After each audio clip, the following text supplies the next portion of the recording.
Bismillahirrahmanirrahim. Assalamualaikum warahmatullahi wabarakatuh. Alhamdulillah wassalatu wassalamu ala Rasulillah wa ala alihi wa sahbihi wa mawalah wa la hawla wa la quwata illa billahi wa ba'du. Qala Allahu azza wa jalla: Ya ayyuhalladzina amanu taqullaha haqqa tuqatih wa la tamutunna illa wa antum muslimun. Wa qala sallallahu alaihi wasallam: Man salaka tariqan yaltamisu fihi ilma sahhalallahu bihi tariqan ilal jannah. Ma'asyiral muslimin yang dimuliakan Allah Subhanahu wa taala. Alhamdulillah, di siang hari ini Allah Subhanahu wa taala masih memberikan waktu kepada kita sehingga kita bisa bermajlis ilmu di siang hari ini. Dan tak lupa salawat dan salam kita haturkan kepada baginda Nabi besar Muhammad sallallahu alaihi wa ala alihi wasallam. Ma'asyiral muslimin yang dimuliakan Allah Subhanahu wa taala, pembahasan di siang hari ini kita akan membahas 5 perkara dari makhluk-makhluk yang Allah ciptakan di sorga, kemudian Allah turunkan ke dunia. Apa saja makhluk-makhluk itu? Ma'asyiral muslimin yang dimuliakan Allah Subhanahu wa taala, kita tahu bahwa surga adalah darun a'addallahu lil muttaqin, sebuah tempat yang Allah peruntukkan bagi orang-orang yang bertakwa. Dan Allah Subhanahu wa taala ketika menggambarkan surga, Allah berfirman, wa basyiril ladzina amanu wa amilus salihati anna lahumul jannah tajri min tahtihal anhar kullama ruziku minha min thamaratir rizqan qalu hadzal ladzi ruzikna min qablu wa utubihi mutasyabiha. Dan berilah kabar gembira kepada orang-orang yang beriman dan juga beramal saleh, bahwa kelak bagi mereka akan disediakan sorga-sorga yang mengalir di bawahnya sungai-sungai. Setiap kali mereka diberikan rizki dari buah-buahan, maka mereka mengatakan, inilah rizki yang telah kami rasakan ketika di dunia. Dan mereka diberikan buah-buahan itu yang mirip rupanya. Artinya ada buah-buahan di dunia yang kemudian ada di sorga, sehingga orang-orang yang di sorga itu akan mengenang makanan-makanan yang pernah dimakan di dunia. Tapi tentu, kata Abdullah ibn Abbas radhiyallahu anhuma, persamaan nama dunia dan sorga itu hanya pada nama saja, bukan pada hakikat. Di dunia ada kurma, di sorga ada kurma. Di dunia ada pisang, di sorga ada pisang. Hanya nama saja, tapi hakikatnya mala ainun ra'at wala udhunun sami'at wala khatara ala qalbi bashar. Kenikmatan sorga itu tidak bisa dilihat mata, didengar telinga, apalagi terlintas dalam pikiran kita pun tidak bisa, saking nikmatnya. Nah, di sana Nabi SAW menyebutkan ada beberapa makhluk sorga yang Allah Subhanahu wa taala turunkan ke bumi dan kita bisa saksikan makhluk itu. Apa saja? Ma'asyiral muslimin yang dimuliakan Allah Subhanahu wa taala, yang pertama disebutkan dalam hadis yang dikeluarkan oleh Imam Al-Bukhari dan juga Imam Muslim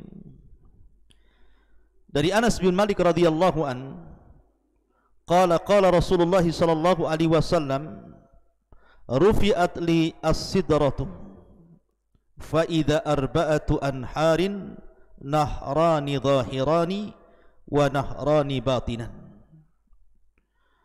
Fa amma zahiran fan Nil wal Furat, wa amma al batinan fa nahrani fil jannah.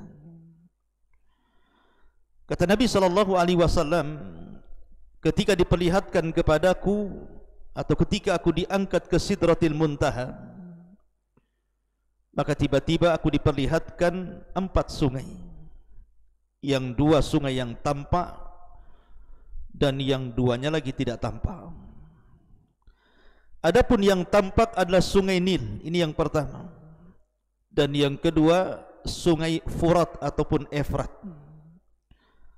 Adapun 2 sungai yang batin yang tidak tampak adalah 2 sungai yang ada di surga.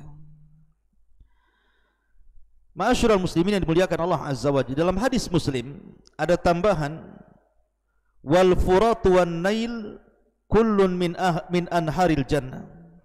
Dan sungai Efrat juga, sungai Nil, sungai Efrat yang ada di Irak dan sungai Nil yang ada di Mesir, semuanya termasuk dari sungai-sungai surga.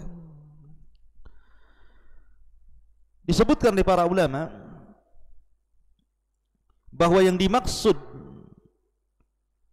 sungai Nil dan Efrat ini adalah sungai-sungai surga.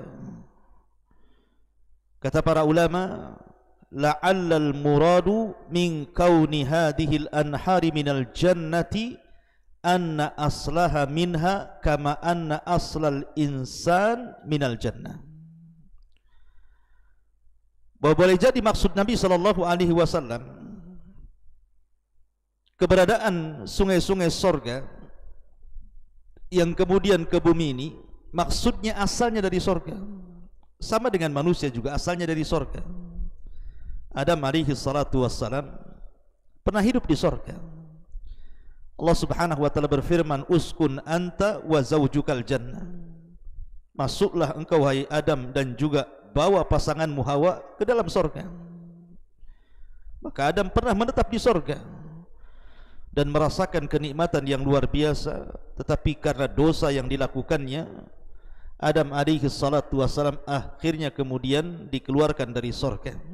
Ukhruj minha, dalam ayat Allah mengatakan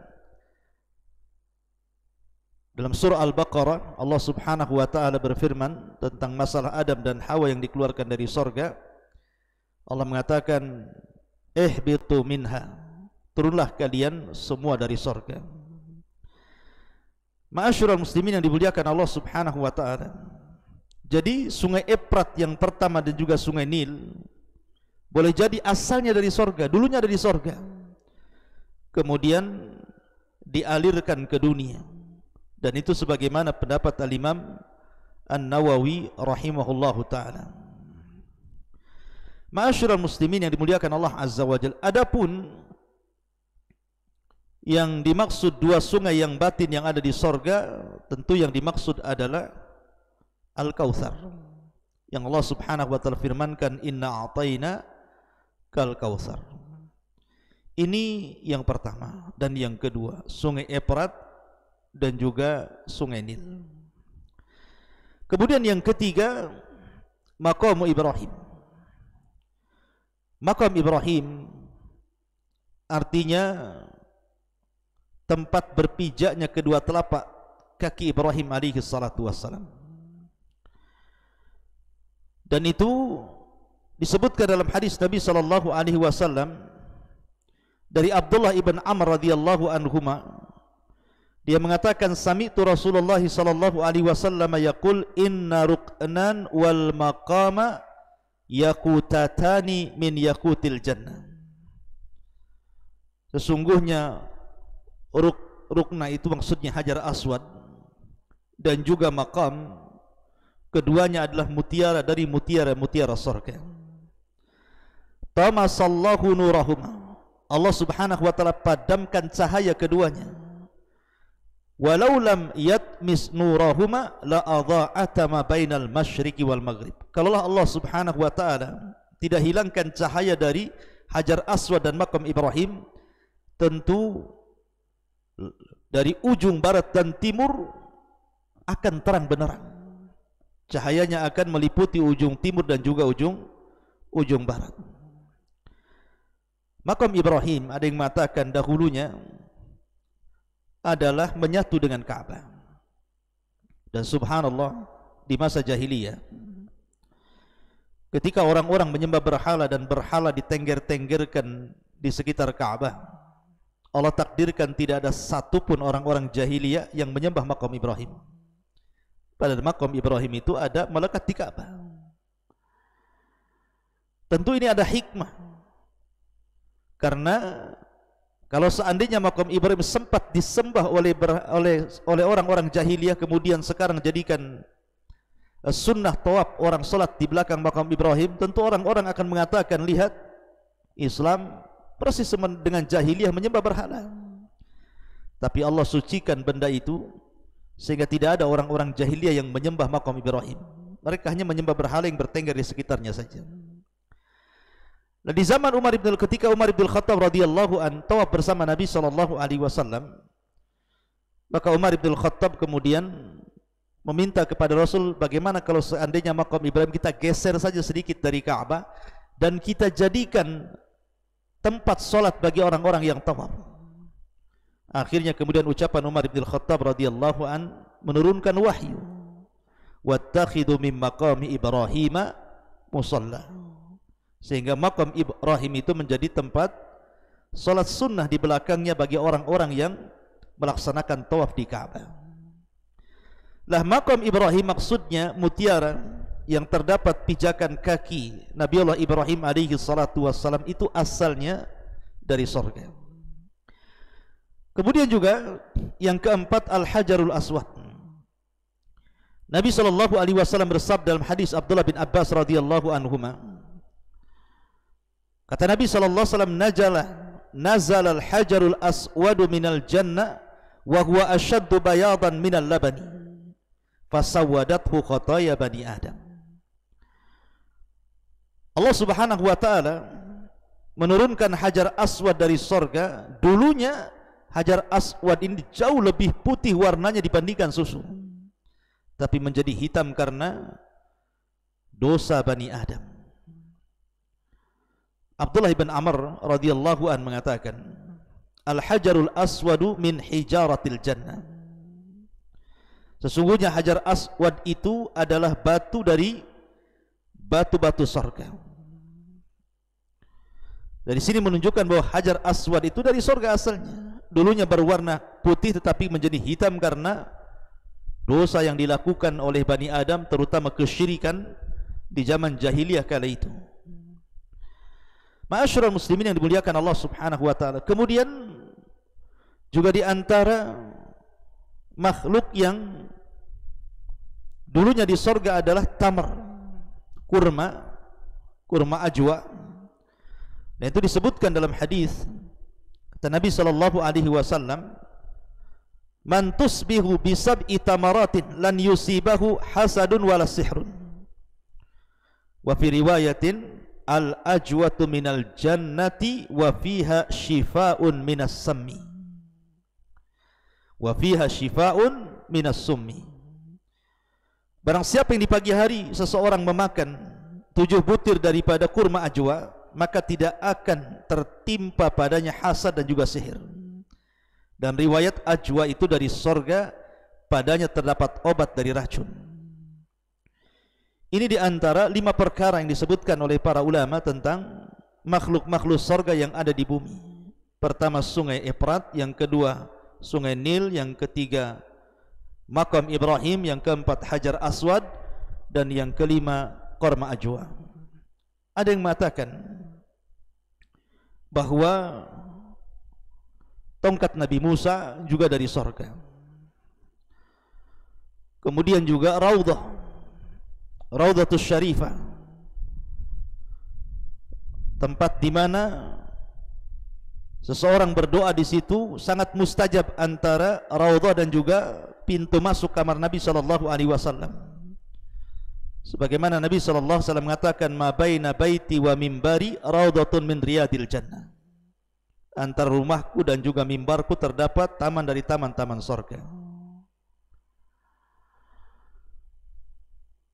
Di sini terdapat perkara yang disebutkan oleh Ikrimah dari Abdullah bin Abbas radhiyallahu anhuma. Salah satu asya nazalat ma'al Adam. 3 perkara turun bersama Nabi Adam. Ketika Adam turun dari sorga ke bumi, maka turun 3 perkara bersama Adam. Kemudian disebutkan Al-Hajarul Aswad. Yang pertama Hajar Aswad, yang kedua Asa Musa, tongkatnya Nabi Musa yang panjangnya 10 hasta sebagaimana tingginya Nabi Musa. Kemudian Al-Hadid. Ma'asyiral muslimin yang dimuliakan Allah Azza wa Jalla, tapi riwayat ini tidak ada ulama yang kemudian mensahihkannya wallahu alam, sehingga kita berpegang kepada hadis yang sudah jelas-jelas sahih. Di antara makhluk-makhluk Allah Subhanahu wa taala yang Allah turunkan ke bumi, di antaranya Sungai Efrat dan juga Sungai Nil berdasarkan hadis Bukhari dan Muslim. Kemudian juga makam Ibrahim, kemudian Hajar Aswad, kemudian kurma Al-Ajwa, adapun asa Nabi, tongkat Nabi Musa, dan yang lainnya wallahu a'lam masih diperbincangkan riwayatnya oleh para ulama. Subhanakallahumma bihamdika asyhadu an la ilaha illa anta astaghfiruka wa atubu ilaik. Allahu ta'ala alam. Assalamualaikum warahmatullahi wabarakatuh.